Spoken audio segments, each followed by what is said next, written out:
अल्लाह की कसम इस महीने में एक रात ऐसी है जो 1000 महीनों से बेहतर है। मन हुरिमा खैरहा फक़द हुरिमल खैर कुल्ला, जो उस रात की इबादत से महरूम हो गया, जो उस रात की भलाई से महरूम हो गया, वो तमाम भलाइयों से महरूम हो गया। ये मुबारक महीना बिल्कुल करीब आ चुका। इस मुबारक महीने के आने से पहले हम जरा अपना जायजा लें कि हम रमजान में एंट्री करने जा रहे, रमजान में दाखिल होने जा रहे, हमारा हाल क्या है। कहीं ऐसा तो नहीं कि हम गुनाहों की दलदल में डूबे हुए हैं।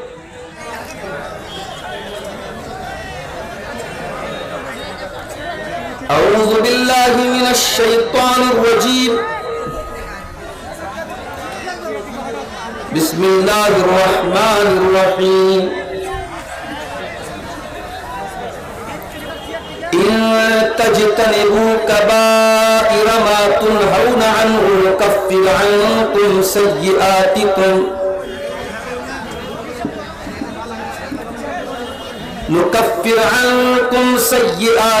व नुदखिलकुम मुदखलन करीमा।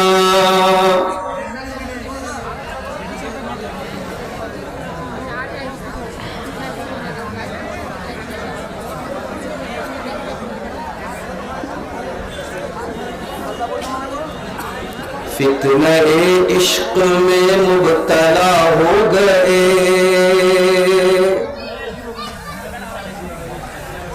फितने इश्क में मुब्तला हो गए, अजनबी रास्तों में फना हो गए। जानते हैं सभी पर न माने कोई, जानते हैं सभी पर न माने कोई, इस मोबाइल से हम बेहया हो गए। जाने मन जाने जा आपसे प्यार है, रोजो शब रस्मी जुमलों की तकरार है। जाने मन जाने जा आपसे प्यार है, रोजो शब रस्मी जुमलों की तकरार है। रस्मी जुमलों की जद में कई मर्दुजन, नफ्सो शैतान के हम नवा बन गए। इस मोबाइल से हम बेहया हो गए, इस मोबाइल से हम बेहया हो गए। गैर महरम के गम में परेशान हैं, दौरे हाजिर के ऐसे मुसलमान हैं। गैर महरम के गम में परेशान हैं, दौरे हाजिर के ऐसे मुसलमान हैं। बदनिगाही की गलती को दोहरा के हम,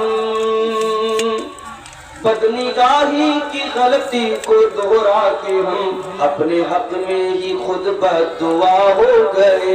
इस मोबाइल से हम बेहया हो गए, इस मोबाइल से हम बेहया हो गए। हम सफर ढूंढने की लगन में मगन, एक दुल्हा बना एक बनी है दुल्हन। हम सफर ढूंढने की लगन में मगन, एक दुल्हा बना एक बनी है दुल्हन। ये तसव्वुर की दुनिया के गाफिल मकी, ये तसव्वुर की दुनिया के गाफिल मकी, इख्तिलाती बहर में फना हो गए। इस मोबाइल से हम बेहया हो गए। जानते हैं शरीयत में मायूब है, वो ताल्लुक हमें आज महबूब है। जानते हैं शरीयत में मायूब है, जानते हैं शरीयत में मायूब है, वो ताल्लुक हमें आज महबूब है। इस मोबाइल की लत में कई बार सा इस मोबाइल की लत में कई पारसा आलिमो आलिमा क्या से क्या हो गए। इस मोबाइल से हम बेहया हो गए, इस मोबाइल से हम बेहया हो गए। अब तिलावत में क्यों वो हलावत नहीं, बेसुकून दिल में पहले सी राहत नहीं। अब तिलावत में क्यों वो हलावत नहीं, बेसुकून दिल में पहले सी राहत नहीं। जिक्र के नूर की दिल में आमद नहीं, जिक्र के नूर की दिल में आमद नहीं। जिक्र के नूर की दिल में आमद नहीं, खुशनुमा ज़हनो दिल बदनुमा हो गए। इस मोबाइल से हम बेहया हो गए। गैर महरम के गम में जो गमगीन है, ज़ाहिरन नेक अंदर से बददीन है। गैर महरम के गम में जो गमगीन है, ज़ाहिरन नेक अंदर से बददीन है। खालिक़े दिल को दिल में बसाते नहीं, खालिक़े दिल को दिल में बसाते नहीं। मेरे अशआर से वो खफा हो गए, मेरे अशआर से वो खफा हो गए। इस मोबाइल से हम बेहया हो गए।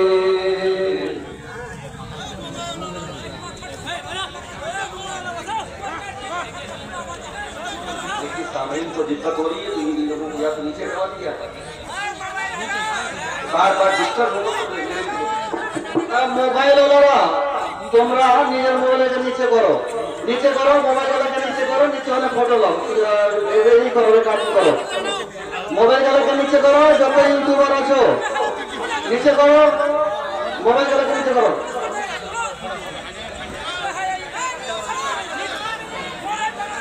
গোলমাল করিয়েন না, গোলমাল করিয়েন না, আমরা তো বলছি।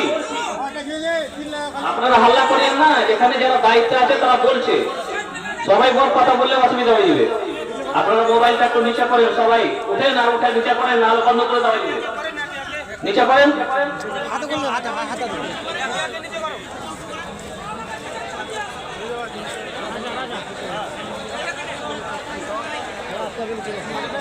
सदर मोहतरम उलमाए किराम,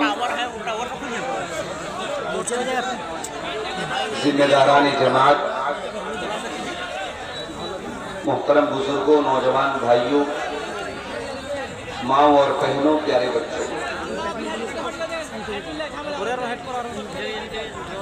जमालपुर के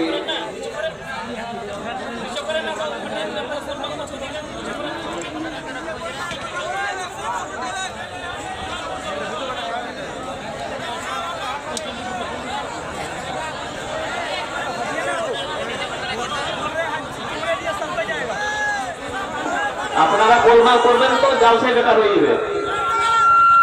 মেহমানের খাতির করেন, সবাই কথা বললেন না। এখানে যারা জিম্মেদার আছে তারা কথা বলছে, এটা যথেষ্ট হয়ে জানে যে আপনারা কথা বলছেন।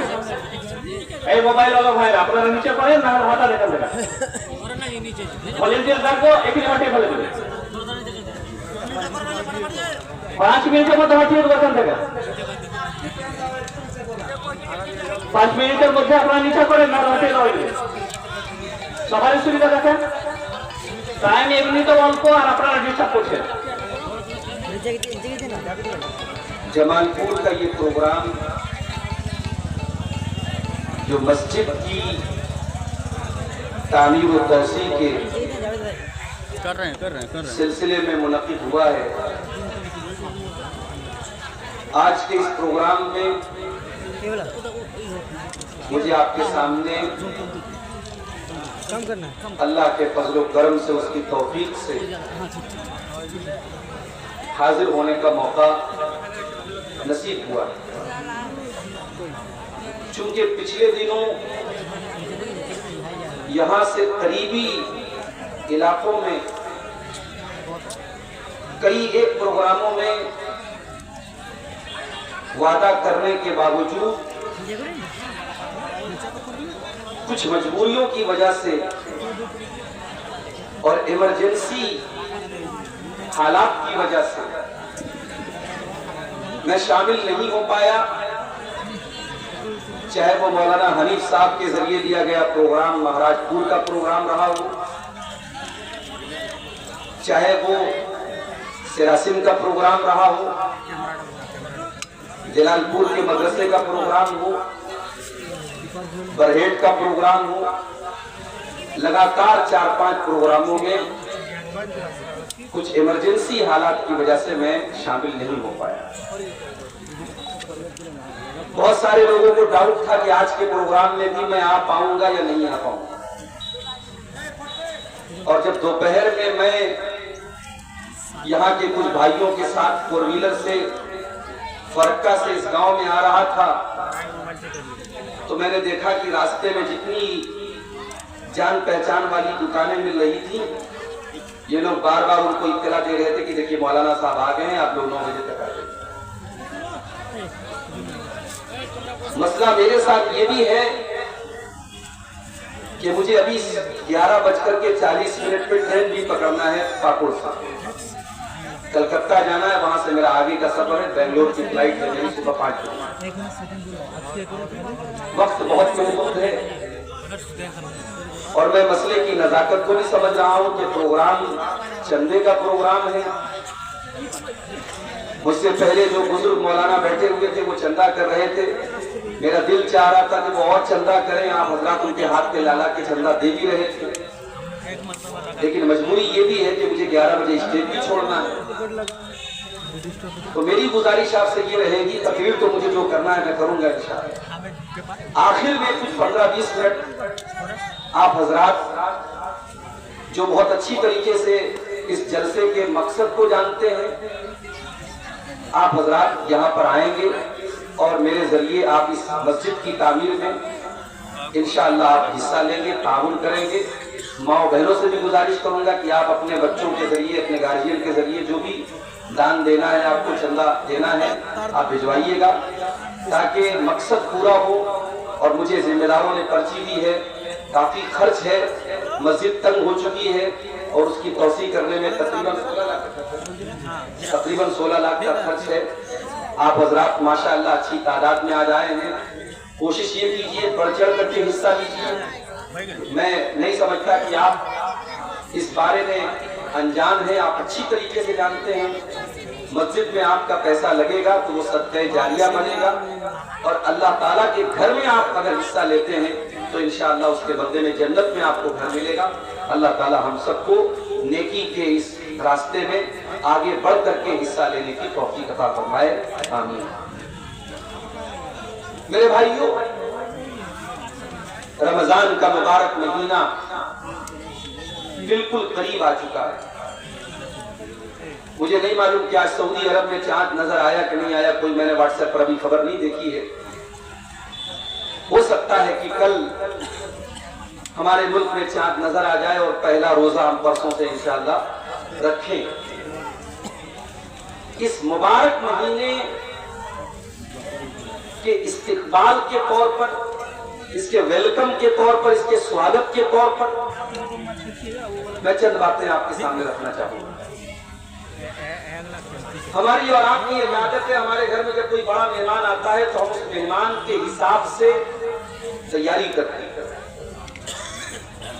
कुछ नहीं करते तो कम से कम अपने घर को, अपने कमरे को, अपने आंगन को, अपने मेहमान खाने को हम साफ करते हैं कि भाई हमारा मेहमान आ रहा है, वो एक अच्छा मैसेज लेकर के आए। रमजान का मुबारक महीना ये भी एक मेहमान बन के आ रहा है और ये इतना मुबारक मेहमान है कि जब ये महीना आता था, अल्लाह के प्यारे नबी सल्लल्लाहु अलैहि वसल्लम अपने सहाबा को खुशखबरी सुनाते थे। आप बताते थे सहाबा को कि बहुत बेहतरीन महीना आ चुका है, बहुत बरकत वाला महीना आ चुका है। नसई की सही रिवायत है, जब रमजान का महीना आता था, अल्लाह के नबी अपने सहाबा से फरमाते थे, अताकुम रमज़ान शहरुन मुबारकुन फरदल्लाहु अज़्ज़ा व जल्ला अलैकुम सियामा। ऐ मेरे सहाबा, रमजान आ चुका है, बरकत वाला महीना आ चुका है। इस महीने के रोजे तुम्हारे ऊपर फर्ज किए गए हैं।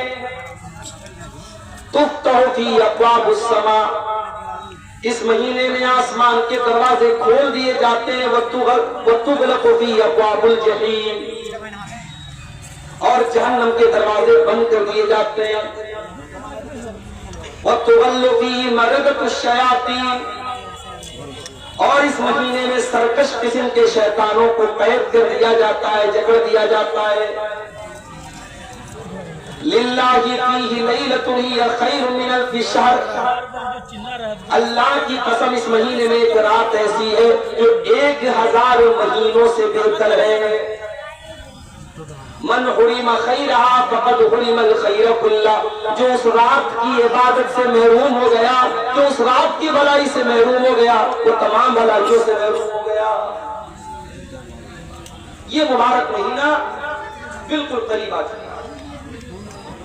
इस मुबारक महीने के आने से पहले हम जरा अपना जायजा लें कि हम रमजान में एंट्री करने जा रहे, रमजान में दाखिल होने जा रहे, हमारा हाल क्या है। कहीं ऐसा तो नहीं कि हम गुनाहों की दलदल में डूबे हुए हैं। कहीं ऐसा तो नहीं दुनिया में हमारे घर में मेहमान आता है, हम अच्छा कपड़ा पहनते हैं, घर को सजाते हैं, आंगन को सजाते हैं, और रमजान का महीना आ रहा है और हम और आप अल्लाह की नाफरमानियों में डूबे हुए हैं, गुनाहों में डूबे हुए हैं, हमारे दिल गंदगियों से भरे हुए हैं। मेरे प्यारे साथियों, इस मेहमान के लिए अपने आप को तैयार करो, और इस मेहमान के लिए अपने आप को तैयार करना है तो सबसे पहला काम यही करो कि तौबा करो अल्लाह ताला से। हमें से बहुत सारे लोग ऐसे हैं, पिछले साल वो हमारे बीच में थे, इस साल वो हमारे बीच में नहीं है।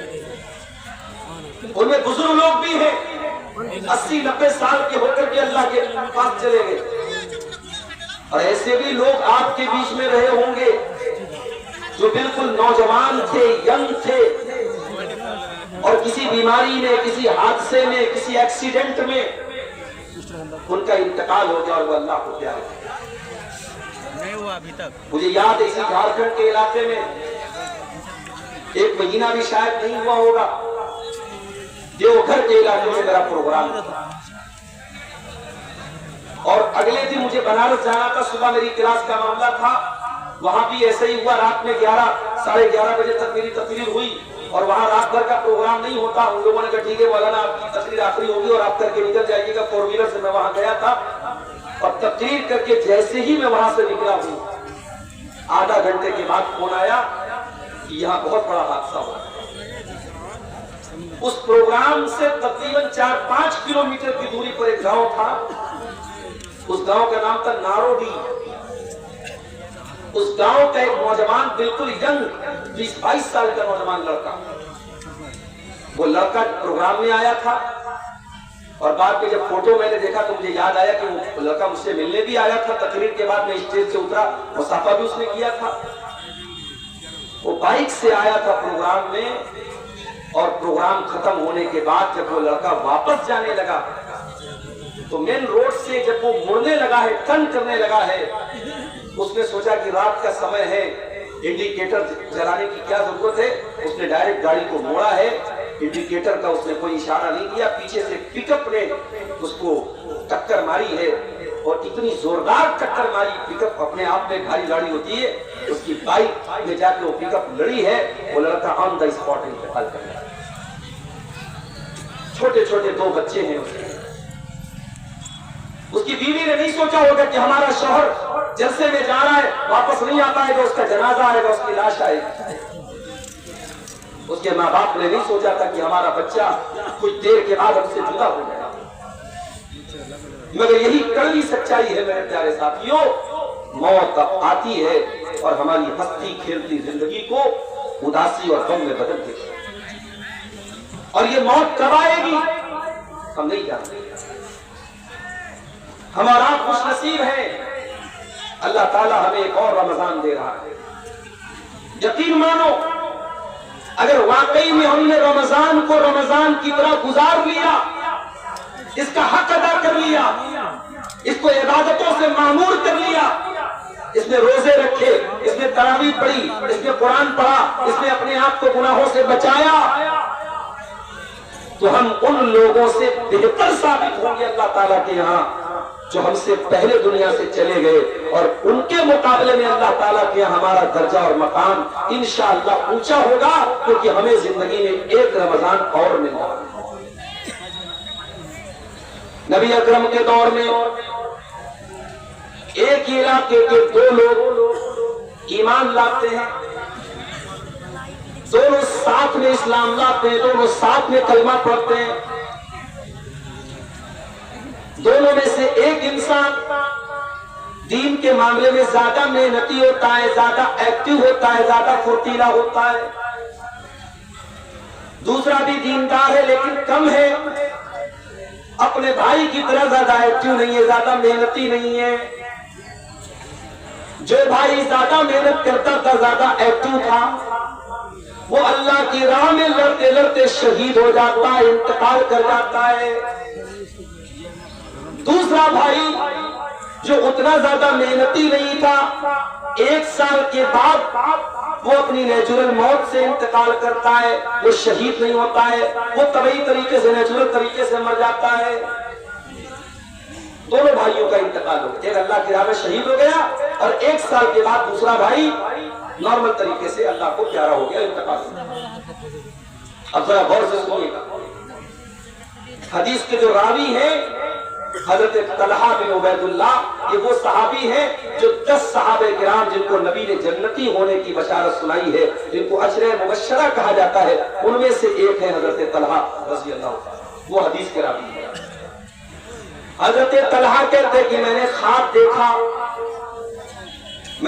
देखा कि मैं जन्नत के दरवाजे पर खड़ा हूं, इतने में जन्नत में से आने वाला आया, यानी फरिश्ता आया, और उसने उन 2 भाइयों में जिसका इंतकाल बाद में हुआ था उसको जन्नत में जाने की इजाजत दे दी, और उसके बाद जो अल्लाह की राह में शहीद हुआ था, जो मेहनती लड़का था, जो मेहनती इंसान था, उसको उसके बाद जन्नत में जाने की इजाजत दी। पहले वो जन्नत में गया जिसका इंतकाल 1 साल के बाद हुआ था, और जो अल्लाह की राह में शहीद हुआ था और मेहनती था, ज्यादा एक्टिव था, वो बाद में जन्नत में गया। और फिर फरिश्ता मेरे पास आया और उसने कहा फइन्नका लम यानि लका बादु, अभी तेरे जन्नत में जाने का टाइम नहीं आया है। उसके बाद हजरत तलहा कहते हैं मेरी नींद खुल गई। सुबह मैंने ये ख्वाब जब सहाबा को बताया, लोगों को बताया, तो सहाबा को बड़ी हैरत हुई कि ये कैसे संभव है, ये कैसे पॉसिबल है। एक इंसान दीन के काम में आगे आगे रहता था, मेहनत करता था, अल्लाह की राह में शहीद हो गया था, वो बाद में जन्नत में जा रहा है, और जो उतना ज्यादा मेहनत नहीं करता था वो पहले जन्नत में जा रहा है, ये कैसे पॉसिबल है। जब ये बात अल्लाह के प्यारे नबी जनाब मुहम्मदुर रसूलुल्लाह सल्लल्लाहु अलैहि वसल्लम तक पहुंची, तो आपने सहाबा से पूछा कि किस बात पर तुम्हें हैरत हो।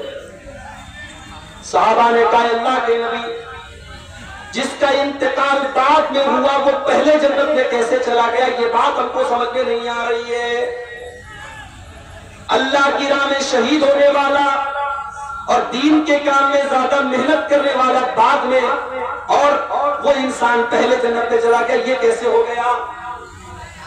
आपने फरमाया सुनो, अलैसा कद मकत बादहु सनतन, जिसका इंतकाल बाद में हुआ था, क्या उसको 1 साल और ज्यादा नहीं मिला जिंदगी में। साहबा ने कहा 1 साल उसको ज्यादा मिला। अलैसा कद अदरक रमजान, क्या उसको जिंदगी में 1 रमजान और ज्यादा नहीं मिला। हाँ अल्लाह के नबी, उसको 1 रमजान और ज्यादा मिला। वसल्ला फी सनतिन मिन सज्जति कज़ा व कज़ा, और साल भर में उसने इतनी ज्यादा नमाजें अपने भाई के मुकाबले में ज्यादा पढ़ी कि नहीं पढ़ी? हाँ, अल्लाह के नबी उसने 1 साल की ज्यादा नमाजें पढ़ी। आपने फरमाया वमा बैनहुमा अबदु मिम्मा बैनल अर्दि वस्समा, दोनों के मकाम और मर्तबे के बीच में उतनी ही दूरी है जितनी जमीन और आसमान के बीच में दूरी है। अल्लाह अकबर। 1 साल बाद मरने वाला इंसान अपने भाई से मकाम और मर्तबे में इतना दूर है, इतना बड़ा उसका मकाम है, जितना जमीन और आसमान के बीच का फासला और गैपिंग है। हम और आप को कुछ नसीब लोग हैं मेरे साथ, हमें जिंदगी में 1 रमजान और मिलने जा रहा है। दुआ कीजिए, और सहाबा भी ये दुआ करते थे, अल्लाहुम्मा सल्लिम लना, अल्लाहुम्मा सल्लिमना लिरमजान, ऐ अल्लाह तू रमजान तक हमको सलामत रख, वसल्लिम लना रमजान, और रमजान को सलामती वाला हमारे लिए बना दे, वतसल्लम हो मिन्ना मुतक़ब्बला, और रमजान में हम जो इबादत करें ऐ अल्लाह को उसको कबूल फरमा ले। ये सहाबा की दुआ थी, ये ताबईन की दुआ थी। मेरे साथियों, आओ दुआ करें हम, अल्लाह ताला हमको सेहत के साथ, सलामती के साथ रमजान के महीने को गुजारने की तौफीक दे। देखिए, बीच बीच में माहौल मैं देख रहा हूँ कि कहीं से कुछ शोर होने लगता है, कोई आवाज आने लगती है। आप सुकून से तकरीर सुने। मैं बहुत लंबी तकरीर आज कर नहीं पाऊंगा, मेरे पास टाइम भी कम है, आखिर में चंदा भी करना है। आप सुकून से सुने, इंशाअल्लाह जो बातें आपके सामने बयान होंगी बहुत अहम बातें और काम की बातें आपके सामने आएंगी। आप मजलिस का जो वकार है, सुकून है, आप बहुत सीरियस होकर सुन रहे हैं, इसको बाकी रखें। मेरे भाइयों, मैंने जो आयत आपके सामने खुतबे में पढ़ी थी वो सूरह निसा की आयत है।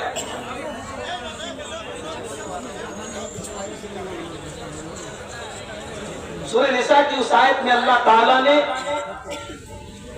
ईमान वालों से एक वादा किया। जरा उस वादे को देखिए, अल्लाह ने क्या वादा किया। इन तजतनिबू कबाइर मा तुनहूना अन्हु, अगर तुम बचोगे बड़े बड़े गुनाहों से, कबीरा गुनाहों से, इन तजतनिबू कबाइर मा तुनहूना अन्हु, अगर तुम उन बड़े बड़े गुनाहों से बचोगे जिनसे तुमको मना किया जाता है, रोका जाता है। इन तजतनिबू कबाइर मा तुनहूना अन्हु नुकफ्फिर अन्कुम सय्यिआतिकुम, अगर तुम कबीरा गुनाहों से बचोगे, अगर तुम बड़े बड़े गुनाहों से बचोगे, तो हम बाकी के गुनाहों को तो ऐसे ही माफ कर देंगे। वनुदखिलकुम मुदखलन करीमा, और हम तुमको बेहतरीन जगह में दाखिल करेंगे, जन्नत में दाखिल करेंगे, हम तुमको जन्नती बना देंगे अगर तुम कबीरा गुनाहों से बचोगे। सवाल ये पैदा होता है, कबीरा गुनाह किसको कहते हैं? अभी रुक जाइए, कबीरा गुनाह किसको कहते हैं इसका मतलब हम अभी आपको समझाएंगे। आइए और आयत देखते हैं, कुरान के 27वें पारे की सूरह नजम की आयत। अल्लज़ीना यजतनिबून कबाइरल इस्मि वल फवाहिश इल्ला लमम, अल्लाह के नेक बंदे वो होते हैं जो कबीरा गुनाहों से और गंदे कामों से बचते हैं, जो जिना से बचते हैं, जो बदकारी से बचते हैं, जो फहश कामों से, वल्गर कामों से, अश्लील कामों से बचते हैं। इल्ला लमम, हाँ अगर कभी पैर फिसल जाए, कभी कोई छोटी मोटी गलती हो जाए तो अलग बात है, इंसान होने के नाते, लेकिन अल्लाह के नेक बंदों की पहचान यही है कि वो बड़े बड़े गुनाहों से बचते हैं। अल्लज़ीना यजतनिबून कबाइरल इस्मि वल फवाहिश इल्ला लमम, अल्लाह फरमाता है वो बड़े बड़े गुनाहों से बचते हैं अल्लाह के नेक बंदे। इन्ना रब्बका वासिउल मग़फ़िरा, बेशक तुम्हारा रब बहुत ज्यादा माफ करने वाला है। हुवा आलमु बिकुम इज़ अंशाकुम मिनल अर्दी, अल्लाह तो तुम्हें तब से जानता है जब तुम्हें अल्लाह ताला ने मिट्टी से पैदा किया था। तुम्हारे बाप आदम को अल्लाह ताला ने मिट्टी से पैदा किया था। व इज़ अंतुम अजिन्नतुन फी बुतून उम्महातिकुम, और अल्लाह ताला तो तुमको तब भी जानता था जब तुम माँ के पेट में थे। अभी पैदा भी नहीं हुए थे, माँ के पेट में थे तुमको डॉक्टर भी देखने के लिए अल्ट्रासाउंड कराता था। अल्ट्रासाउंड के जरिए तुम्हारे मूवमेंट को देखता था, तुम्हारे जिंदगी को देखता था डॉक्टर। वहां माँ के पेट में भी तुमको अगर कोई जानता था तो अल्लाह जानता। ऐ इंसानों, अपनी औकात से ज्यादा उछल कूद मत मचाओ। तुम्हारा अल्लाह तुमको तब से जानता है जब तुम माँ के पेट में। फला तुज़क्कू अनफुसकुम, अपने आप को ज्यादा पाक साफ बनने की कोशिश न करो। अल्लाह तुम्हारी एक एक कमजोरी को जानता है, एक एक गुनाह को जानता है। हुवा आलम बिमन इत्तका, अल्लाह को खुद पता है कि कौन अल्लाह से डरने वाला है, कौन मुत्तकी है, कौन परहेजगार है। दो आयतें मैंने आपके सामने, एक सूरह नजम की आयत पढ़ी और एक सूरह निसा की आयत। इन दोनों आयतों में कॉमन बात क्या मिली कि अल्लाह के जो नेक बंदे होते हैं वो कबीरा गुनाहों से बचते हैं। सवाल ये पैदा होता है कबीरा गुनाह किसको कहते हैं? तो नोट कर लीजिए कि कबीरा गुनाह उन गुनाहों को कहा जाता है जिनको शरीयत में, जिनके करने वाले के ऊपर जहन्नम की वही सुनाई गई, जिसके करने वाले पर कुरान में या अल्लाह के रसूल की हदीसों में कहा गया कि अगर ये काम करोगे तो जहन्नम में जाओगे, वो कबीरा गुनाह। या उस काम पर अजाब की वही आई हो कि अजाब मिलेगा तुमको, या उस काम के करने वाले पर शरीयत में हद जारी की गई हो। मिसाल के तौर पे जिना है, अगर कुंवारा लड़का लड़की जिना करेगा 100 कोड़े मारे जाएंगे और 1 साल के लिए शहर से निकाला जाएगा। शादीशुदा अगर जिना करेगा उसको पत्थरों से मार मार के खत्म किया जाएगा। चोरी करने वाले का हाथ काटा जाएगा। तो जिस गुनाह पर शरीयत में हद जारी की गई हो, सजा मुकर्रर की गई हो, वो गुनाह भी कबीरा गुनाह है। तो जिस गुनाह पर अजाब की या जहन्नम की वईद सुनाई गई हो, या जिस गुनाह पर शरीयत में हद जारी की गई हो, उस गुनाह को गुनाह कबीरा कहा जाता है। और अल्लाह कह रहा है कि अगर तुम कबीरा गुनाहों से बचोगे तो बाकी गुनाहों को ऑटोमेटिक माफ करो। अब सवाल ये पैदा होता है कि कौन कौन से गुनाह ऐसे हैं जो कबीरा गुनाह है? बहुत सारे ऐसे गुनाह हैं और 1-1.5 घंटे की, 1.25 घंटे की तकरीर में उन सारे गुनाहों को आपके सामने बयान नहीं किया जा सकता।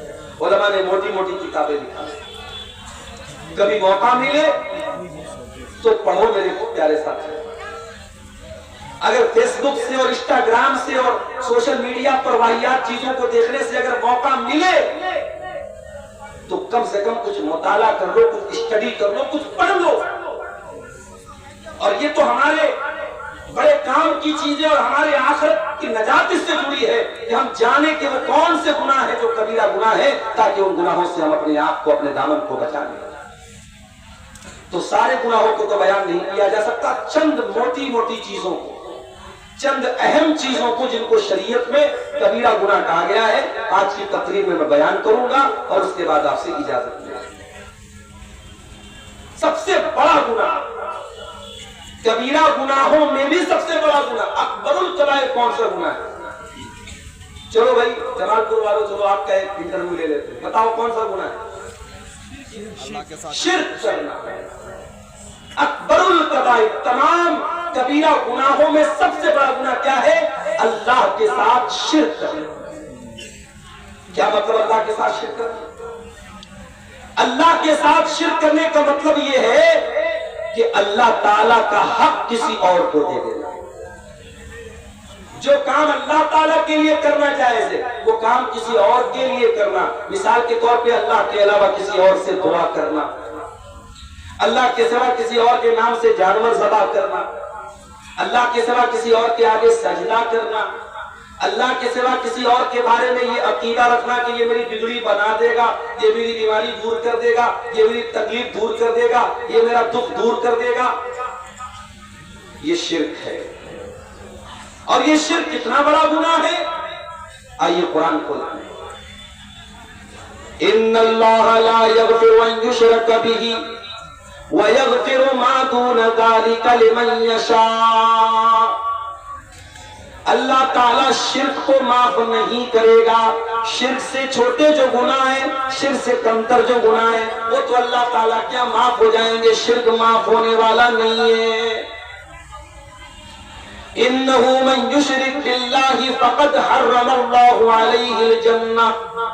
जो अल्लाह के साथ शिर्क करेगा, अल्लाह ताला ने उसके ऊपर जन्नत को हराम कर दिया है। व मअवाहु नार, उसका ठिकाना जहन्नम है। व मा लिज़्ज़ालिमीन मिन अंसार, और शिर्क करने वालों का अल्लाह ताला के यहाँ कोई मददगार नहीं होगा, कोई साथ देने वाला नहीं होगा। इतना खतरनाक गुनाह है। अल्लाह ने कुरान में सूरह अनाम के अंदर 18 नबियों का जिक्र करने के बाद फरमाया, वलौ अशरकू लहबित अन्हुम मा कानू यामलून। अगर हमारे ये 18 नबियों ने भी अगर शिर्क किया होता, इनकी सारी नेकियां बर्बाद हो गई होती। सबसे बड़ा गुनाह शिर्क। अल्लाह कुरान में अपने नबी से कहता है, वलक़द ऊहिया इलैका व इलल्लज़ीना मिन क़ब्लिका लइन अशरकत लयहबतन्न अमलुक व लतकूनन्न मिनल ख़ासिरीन। ऐ मेरे हबीब, अगर आपने भी शिर्क कर दिया तो आपके भी तमाम के तमाम अमल बर्बाद हो जाएंगे और आप भी खसारा उठाने वालों में से हो जाएंगे। शिर्क से अपने आप को बचाओ मेरे साथ। आज मैं इस इलाके में बैठा हूं और खुशी के साथ ये कहता हूं कि ये वो इलाका है जहां आपको शिर्क के अड्डे बहुत कम मिलेंगे, ना के बराबर। एक बड़ी तादाद हमारे उन भाइयों की है जो कुरान और हदीस को फॉलो करते हैं, जो शिर्क और बिदअत से दूर रहते हैं।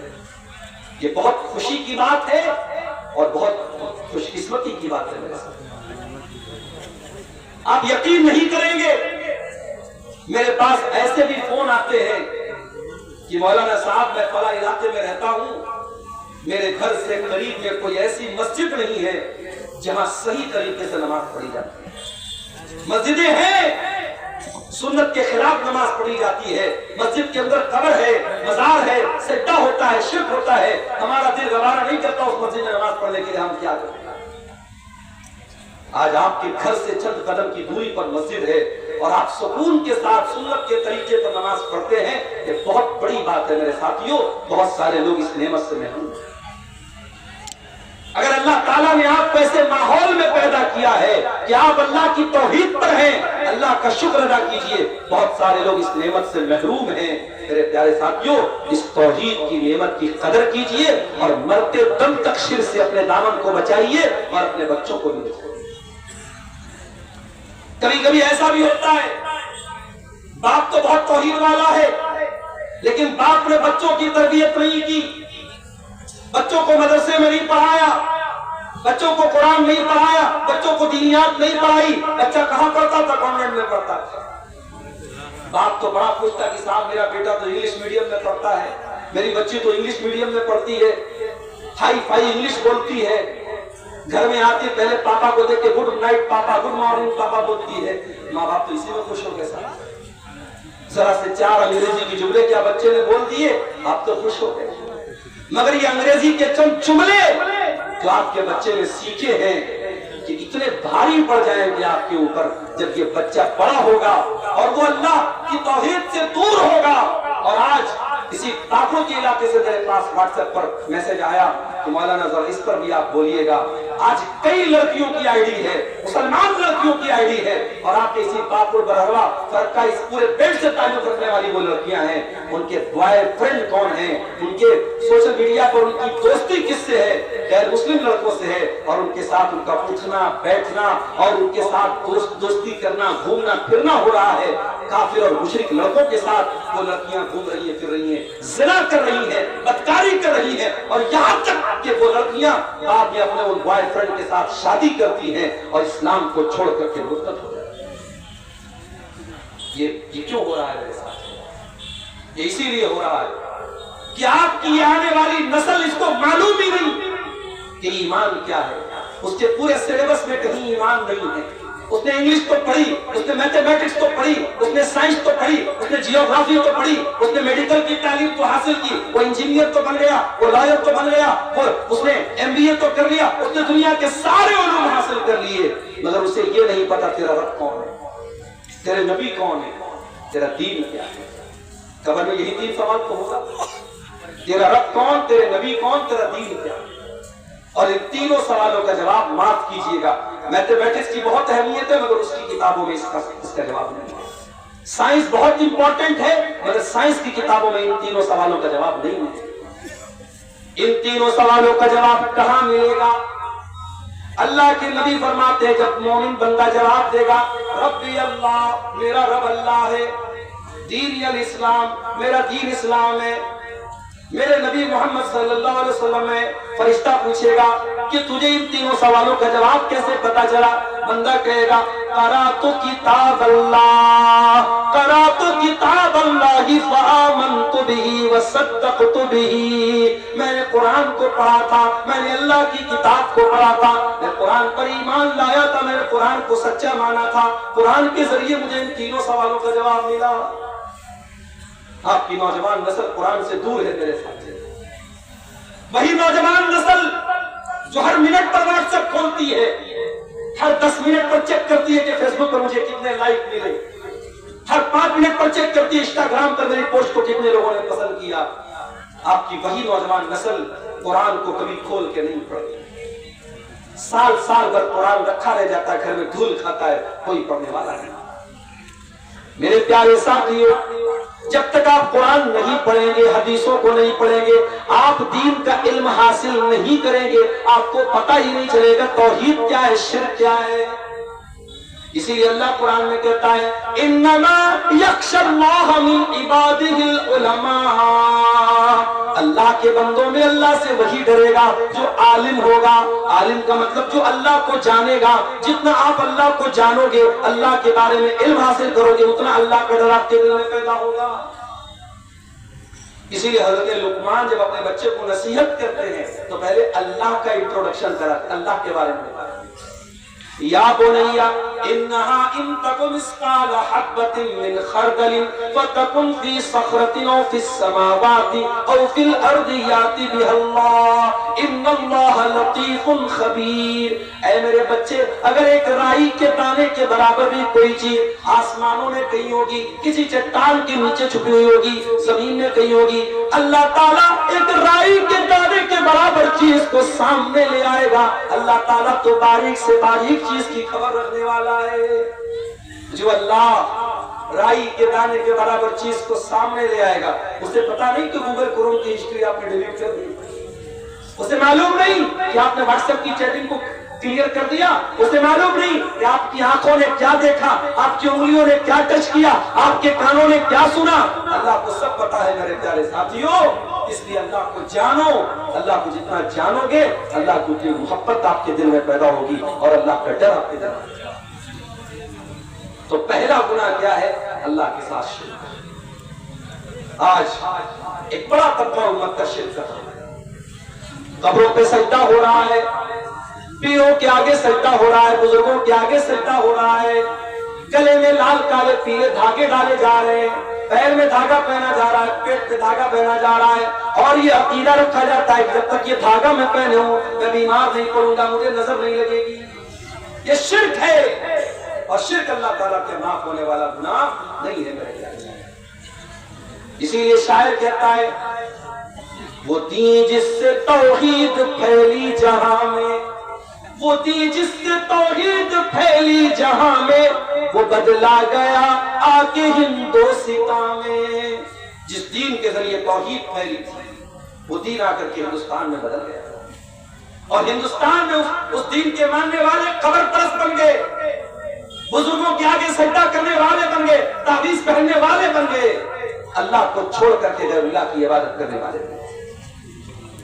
इसीलिए मौलाना हाली कहते हैं करे गैर कर खुद की पूजा तो काफिर, कवाकिब में माने करिश्मा तो काफिर, झुके आग पर पहरे सजदा तो काफिर, जो ठहराए बेटा खुदा का तो काफिर, मगर मोमिनों पर कुशादा है राहें पर परस्तिश करे शौक से जिसकी चाहे, नबी को जो चाहे खुदा कर दिखाए, इमामों का रुतबा नबी से बढ़ाए, मजारों पे जा जा के नजरें चढ़ाए, शहीदों से जा जा के मांगे दुआएं, न तौहीद में कुछ फर्क इससे आवे, न इस्लाम बिगड़े न ईमान जावे। मुसलमान शिर्क कर रहा है और मुसलमान ये सोचता है कि साहब मैं तो कलमा पढ़ता हूं, मेरा शिर्क तो शिर्क नहीं है। नहीं, अल्लाह का कानून एक है मेरे प्यारे साहब। इसीलिए इब्राहिम अलैहिस्सलाम अल्लाह की बारगाह में दुआ करते हैं, वजुनुबनी व बनिया अन नाबुदल असनाम, ऐ अल्लाह तो मुझे भी शिर्क से बचाना और मेरी आने वाली नस्लों को भी तो शिर्क से बचाना, मेरी औलाद को भी तो शिर्क से बचाना। तो ये पहला गुनाह है, कबीरा गुनाह। कौन सा? शिर्क। अल्लाह ताला हम सबको शिर्क से बचने की तौफीक देता। दूसरा गुनाह, दूसरा बड़ा गुनाह, किसी बेकसूर को कत्ल करना, किसी निर्दोष की हत्या करना। वला तक़्तुलुन नफ्सल्लती हर्रमल्लाहु इल्ला बिल हक़्क़ि, किसी इंसान को कत्ल न करो जिसकी जान को अल्लाह ताला ने हराम करार दिया है। हाँ, उसको कत्ल किया जा सकता है जिसको कत्ल करने का हक है, जिसको कत्ल करने की शरीयत में परमिशन दी गई है। किसको कत्ल करने की परमिशन दी गई है? अल्लाह के नबी फरमाते हैं 3 लोग ऐसे हैं जिनको कत्ल करने की शरीयत में इजाजत दी गई है। अस-सय्यिबुज़्ज़ानी, एक वो इंसान है जो शादीशुदा है और ज़िनाकार है, तो उसकी शरीयत में सजा क्या है? सजाए मौत है। नंबर 2, वल मुफारिक़ु लिदीनिही, इस्लामी हुकूमत के अंदर कोई मुर्तद हो जाए, कोई मुर्तद हो जाए, मुसलमान का काफिर हो जाए और इस्लामी हुकूमत है तो उसकी भी सजा सजाए मौत है। वन नफ्सु बिन नफ्सी, और जान के बदले जान है। अगर कोई किसी का मर्डर कर दे, किसी को कत्ल कर दे, तो कातिल को भी क़िसास के तौर पे कत्ल किया जाएगा। हाँ, अगर जिसको कत्ल किया गया उसके घर वाले, उसके गार्जियन अगर माफ कर दे तो अलग बात है, वरना कातिल की सजा सजाए मौत है। तो कत्ल करना ये दूसरा बड़ा है। अब अगर किसी को लगता है कि इस्लाम आतंकवाद का धर्म है तो उसे कुरान की आयतों को पढ़ देना चाहिए। इस्लाम तो किसी एक इंसान को भी कत्ल करने की इजाजत नहीं। बेकसूर लोगों को बम से उड़ा देना ये सब कुछ हो सकता है, इस्लाम नहीं हो सकता है। ये काम किसी भी मजहब का मानने वाला करे, इस्लाम का मानने वाला अगर ये काम करता है तो कान खोल करके सुन ले, इस्लाम का दामन इससे भरी है। इस्लाम बेगुनाहों की हत्या करने की इजाजत नहीं देता।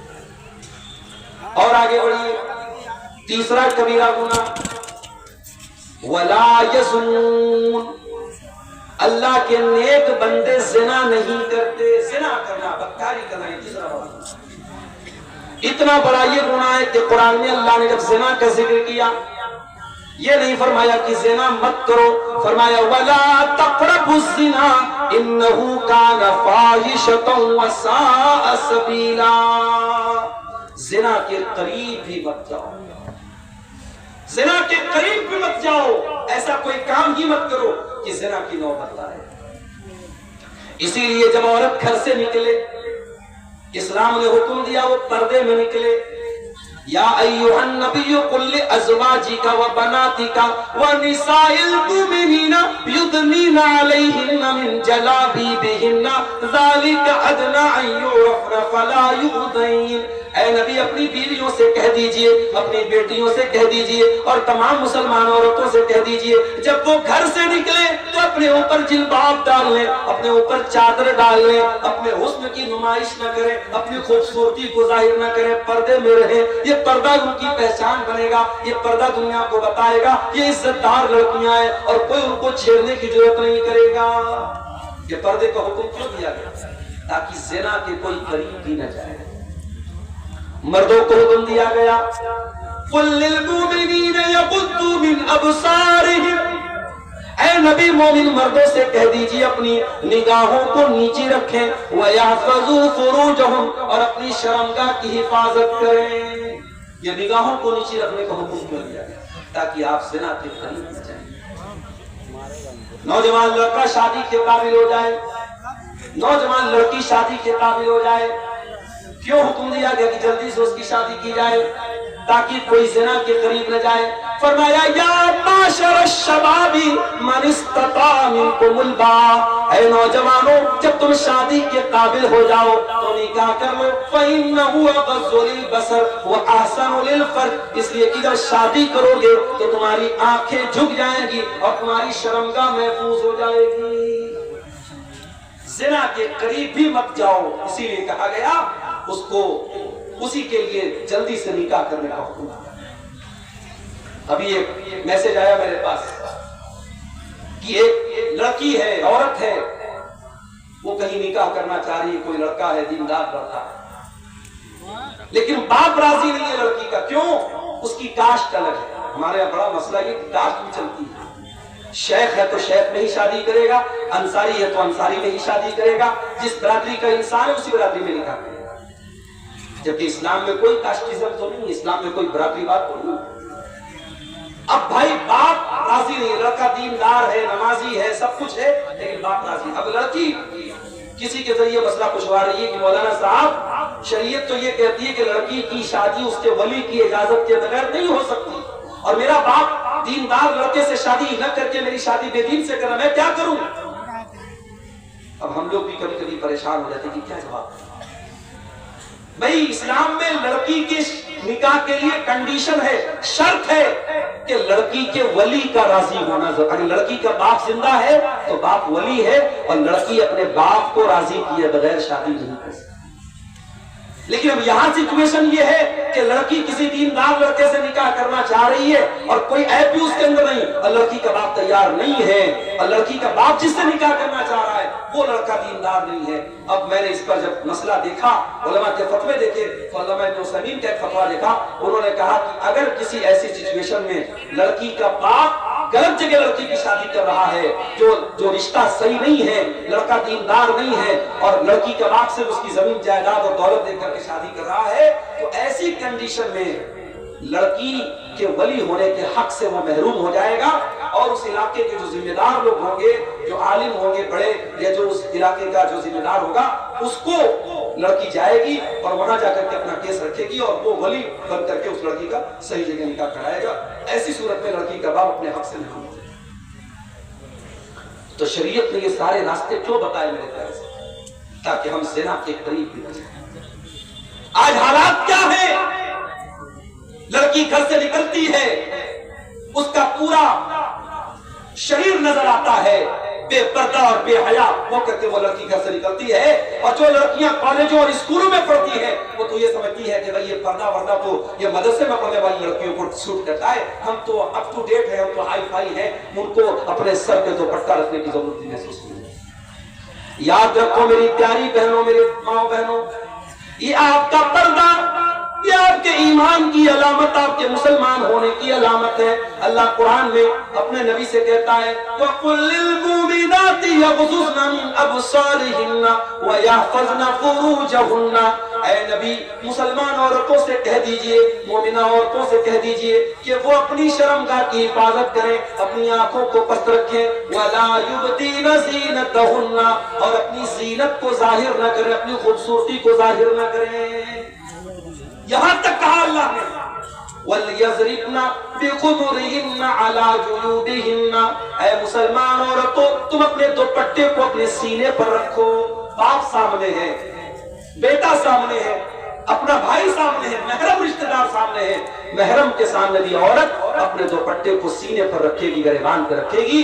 अपने महरम के सामने भी औरत को बेपर्दा होने की इजाजत नहीं है, अपनी जीनत को ढांपने का हुक्म है।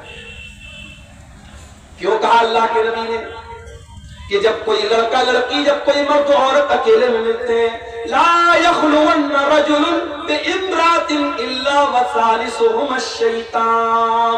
जब कोई मर्द किसी औरत से अकेले में मिलता है तो तीसरा शैतान होता है। क्यों कहा? ताकि ज़िना के करीब भी न जाए। और आज कान खोल के सुन लो, ये ज़िना का बहुत आसान रास्ता सोशल मीडिया के जरिए से पैदा हुआ है।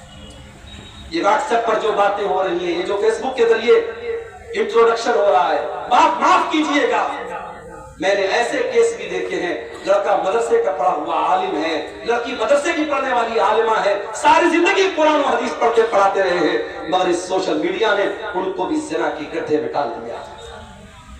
शैतान तो आलिम के साथ भी लगा है, शैतान तो आलिमा के साथ भी लगा है। खबरदार, अपनी बहनों से कहना चाहूंगा और उनके गार्जियन से भी कहना चाहूंगा, लड़कियां अगर अभी छोटी हैं, क्या जरूरत है उनके हाथ में मुस्तकिल एक मोबाइल की? मैं ये नहीं कहता लड़कियां मोबाइल इस्तेमाल न करें, अभी बच्ची छोटी है, अभी क्लास 8-9 में पढ़ रही है, उसके हाथ में अपना पर्सनल मोबाइल होना क्यों जरूरी है? जब लड़कियां समझदार हो जाए, मैच्योर हो जाए, तब उनको मोबाइल दीजिए और इस नसीहत के साथ मोबाइल दीजिए कि ये मोबाइल नहीं है, ये दो धारी तलवार है। इस तलवार से तुम अपने आप को भी कत्ल कर सकती हो, अपनी इज्जत का जनाजा भी इसी मोबाइल से निकाल सकती हो। अपनी बहनों से कहना चाहूंगा, अगर आपको फेसबुक पर आईडी बनाने का शौक है तो बनाओ। अगर आप ये कहती है कि हम फेसबुक का इस्तेमाल अल्लाह के दीन की तबलीग के लिए करते हैं और अच्छी चीजों को शेयर करते हैं, इस बात की गारंटी मुझे दे दीजिए कि आप किसी के साथ चैटिंग नहीं करेंगे। शैतान कहां से हमें ज़िना के रास्ते पे लेके जाएगा, हम सोच भी नहीं सकते। मेरे साथ मुसलमान लड़की फेसबुक चला रही है, दूसरा मुसलमान लड़का उसके प्राइवेट चैट बॉक्स में आता है, अस्सलाम वालेकुम मेरी इस्लामी बहन कैसी हो तुम? पहले सलाम से बात शुरू, इस्लामी बहन कहकर के बात शुरू करता है और फिर मुलाकातें और बातें और लंबी चौड़ी बातें और एक दूसरे का इंट्रोडक्शन, और फिर शैतान कहां लेके पहुंचा देता है, बदकारी और ज़िनाकारी तक लेके जाता है। इसलिए खबरदार, सोशल मीडिया के इस फितने से अपने दामन को बचाओ। मैंने शुरू में जो तकरीर के पहले एक नज़्म पढ़ी थी, उस नज़्म में मैंने यही पैगाम दिया था, इस मोबाइल से हम बेहया हो गए। आज बेहयाई इस मोबाइल ने बहुत फैला दिया है मेरे साथ। आप यकीन नहीं करेंगे, छोटी छोटी बच्चियां, क्लास 8 क्लास 9 में पढ़ने वाली बच्चियां आज जब वो स्कूलों में जाती हैं तो अब वो बहुत अच्छे घर से ताल्लुक रखती है, दीनदार घर है, बाप नमाजी है, भाई नमाजी है, माँ नमाजी है, घर में दीन का माहौल है। लेकिन जब स्कूल में जाती हैं तो वहां दूसरी लड़की कहती है, अरे तेरे कितने बॉयफ्रेंड हैं? ये बॉयफ्रेंड बनाने का कल्चर, ये गर्लफ्रेंड बनाने का कल्चर, ये लड़का लड़कियों का दोस्ती करने का कल्चर, फिर मिलने जुलने का कल्चर, ये आज हमारे समाज को बर्बाद कर रहा है। हमारी छोटी छोटी बच्चियों को ज़िना के रास्ते पे लेके जा रहा है। आज आप बड़े बड़े शहरों की बात नहीं कर रहा हूं, ये पाकुड़ तो एक छोटा शहर है। आप पाकुड़ चले जाएं, फरक्का चले जाएं, मालदा चले जाएं, आप मुसलमानों की किसी बस्ती में चले जाएं, आज जो ज़िना के अड्डे हैं, जो होटल्स हैं, जो पार्क हैं, जो रेस्टोरेंट्स हैं, कोई ऐसा ज़िना का अड्डा नहीं मिलेगा जहां आपको कोई बुर्का नशीन लड़की, बुर्का पोश लड़की आपको न मिल जाए। आज ज़िना के अड्डों पर आपकी बुर्का वाली इस्लामी बहनें भी पाई जा रही हैं। ये पूरी कौम के लिए चुल्लू में पानी में डूब मरने का मकाम है। वला तक़रबुज़्ज़िना, ऐ मेरे बंदो तुम ज़िना के करीब भी न जाना।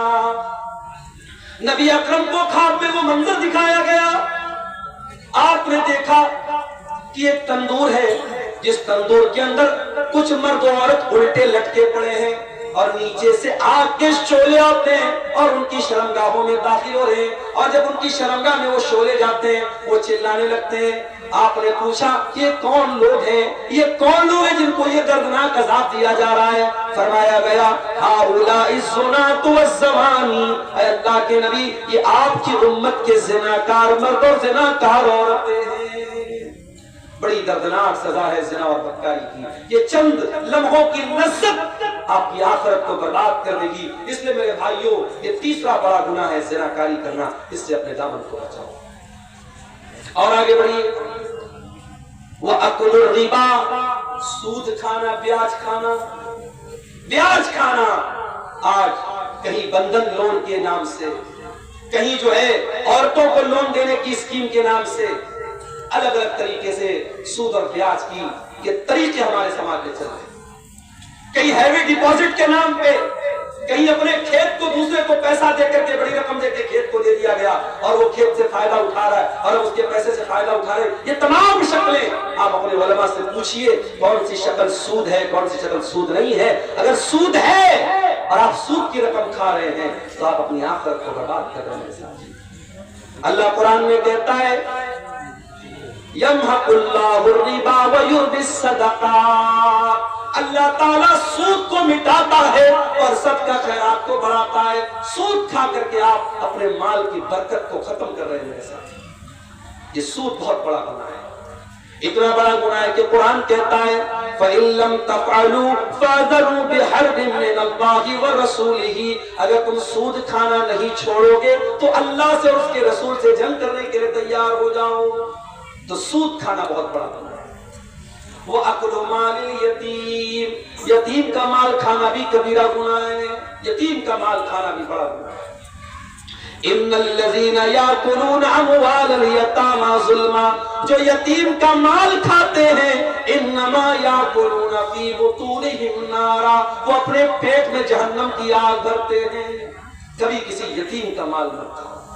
अगर आपके भाई का इंतकाल हो गया और आपके भाई के छोटे छोटे बच्चे यतीम बच्चे हैं तो बेदर्द बेरहम न बन जाओ और ये मत कहो शरीयत की दुहाई देते हुए कि अरे इन यतीमों का कुछ नहीं बनता, मेरे बाप की मीरास में तो मेरा हक बनता है, मेरा भाई तो मर गया, बाप की जिंदगी में उसका नहीं बनता। उन यतीमों पर तरस खाओ और अपने बाप से कह करके उन यतीमों को भी उन वसीयत का हक दिलवाओ ताकि वो बच्चे जो है वो यतीम बच्चे महरूम न रहे। और एक दो बातें और बयान करके फिर हम जलसे के असल मकसद की तरफ आएंगे और आप सबसे अपील करेंगे कि आप आइए और मेरे हाथ पर आप मस्जिद के लिए जो चंदा है वो देते हुए जाए। मेरे पास अब बिल्कुल 20 मिनट वक्त बचा है। एक दो बातें और बयान करके हम चंदे की तरफ आते हैं। कबीरा गुनाहों की बात हम कर रहे हैं मेरे साथ। कबीरा गुनाहों में बहुत बड़ा गुनाह नमाज का छोड़ना है। जो लोग नमाज छोड़ते हैं जानबूझ करके, वो कान खोल करके सुन ले, नमाज का छोड़ना बहुत बड़ा गुनाह है, कबीरा गुनाह है। अल्लाह ने कुरान में 16वें पारे में जहां अपने नबियों का जिक्र किया, नबियों का जिक्र करने के बाद फरमाया फखलफ मिन बादिहिम खल्फुन अज़ाउस सलाता वत्तबउश शहवाति फसौफ यल्कौना गय्या। मेरे नबियों के बाद ऐसे नालायक लोग आए जिन्होंने अपनी ख्वाहिशात की पैरवी की और जिन्होंने नमाजों को बर्बाद किया, नमाजों को छोड़ दिया। ऐसे लोग जहन्नम की आग में डाले जाएंगे। नमाज की पाबंदी करो मेरे साथ। नमाज किसी हाल में माफ नहीं। आज मस्जिद की तामीर के लिए जलसा हो रहा है। मस्जिद क्यों बनती है? नमाज पढ़ना। मगर हमारा हाल क्या है? मस्जिद तो बना ली शब भर में ईमान की हरारत वालों ने। किसकी तरफ से? अच्छा अच्छा, देखिए मैं सबका नाम नहीं ले पाऊंगा। ये हमारे बुजुर्ग हैं जिन्होंने मस्जिद की तामीर के लिए ये बिस्मिल्लाह किया है। अल्लाह ताला है अब्दुल लतीफ साहब, ये मौलाना अब्दुल लतीफ साहब ने कितना है पैसा? 5000 रुपया। अल्लाह ताला मौलाना की उम्र में बरकत अता फरमाए, मौलाना के इल्म व अमल में और उनकी सेहत में अल्लाह ताला बरकत दे और अल्लाह ताला उनके इस चंदे को कबूल फरमाए। मेरे प्यारे साथियों आ जाइए, मेरे पास वक्त बहुत कम है, 15 से 20 मिनट का टाइम बचा है। अल्लाह अकबर। ये देखिए मोती रहमान भाई ने 500 रुपए का चंदा पेश किया है। ये किसी बेनाम साहब ने, साहिब खैर ने 500 और 1000 का चंदा पेश किया है। रब्बुल आलमीन आप सबके चंदे को कबूल फरमाए। आलम माशाअल्लाह, आलम भाई ने 10,000 रुपया मस्जिद के लिए ताउन पेश किया है। अल्लाह ताला आलम भाई के इस चंदे को कबूल फरमाए, उनके माल में बरकत दे। भाइयों आओ आगे बढ़ो, ये अल्लाह के घर का मामला है। अल्लाह का घर आपको दावत दे रहा है, बुला रहा है। आप हम मोहब्बत करते हैं अगर मस्जिद से, दीन से, उलमा से, आप आगे बढ़िए और बढ़ चढ़ करके इसमें हिस्सा लीजिए। माशाअल्लाह ये हमारे मुस्तफीज भाई है, इन्होंने अपने वालिद की तरफ से ये 500 रुपए का चंदा पेश किया है। वालेकुम सलाम। अल्लाह ताला आपके इस चंदे को 500 रुपये चंदा आपने पेश किया है, अल्लाह कबूल फरमाए। और